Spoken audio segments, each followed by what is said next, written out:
નમસ્કાર દર્શક મિત્રો, હું છું શ્રીકાંત પટેલ, આપની સાથે દીર્ઘદ્રષ્ટિ ન્યૂઝમાં. જોઈએ આજે ધૂળેટીનું પર્વ.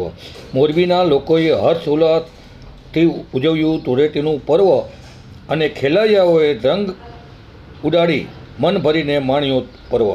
ભારતીય સંસ્કૃતિમાં તહેવારો અને પર્વ અનેરું મહત્ત્વ છે, જે મનોરંજન પૂરતા મર્યાદિત નથી, પરંતુ પ્રકૃતિ, વિજ્ઞાન અને આધ્યાત્મિકતાનો ત્રિવેણી સંગમ છે. હોળી અને ધૂળેટી પર્વ માનવ જીવનમાં નવી ઉર્જા, ઉત્સાહ અને સંગઠનની ભાવનાને સંચારનો લાભ લાવે છે. જે ધૂળેટી પર્વ મોરબીના લોકોએ મન ભરીને માણ્યું છે. રંગોના તહેવારો ધૂળેટીને ખેલૈયાઓએ મન ભરીને માણ્યું છે. નાના બાળકોથી લઈને મોટેરાઓ પણ રંગની પિચકારીઓ અને કલર ભરેલી કોથળીઓ એકબીજાને ઉડાડી અને રંગ ઉડાડતા જોવા મળ્યા હતા અને મનોરંજન માણી રહ્યા હતા. મોરબી શહેરના રવાપર રોડ, તનાળા રોડ, નાની કેનાલ રોડ, પંચાસર રોડ અને સોસાયટી રોડના ખેલૈયાઓ બાઇક લઈને ઘૂમી રહ્યા હતા અને મિત્ર વર્ગ મળે તેને કલર ઉડાડી અને આનંદ માણી રહ્યા હતા.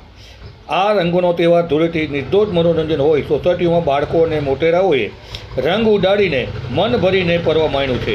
એકંદરે સમગ્ર વાતાવરણ અને સુમેળભર્યું વાતાવરણ જોવા મળ્યું હતું. લોકોના મુખ પર આનંદ અને હર્ષોલ્લાસ જોવા મળ્યો હતો. રિપોર્ટ શ્રીકાંત પટેલ, દીર્ઘદ્રષ્ટિ ન્યૂઝ, મોરબી. અમારી, તમારી અને આપણી સૌની એવી આ ચેનલને લાઈક કરો, શેર કરો અને સબસ્ક્રાઈબ તો જરૂર કરો. જોતા રહો દીર્ઘદ્રષ્ટિ ન્યૂઝ, મોરબી.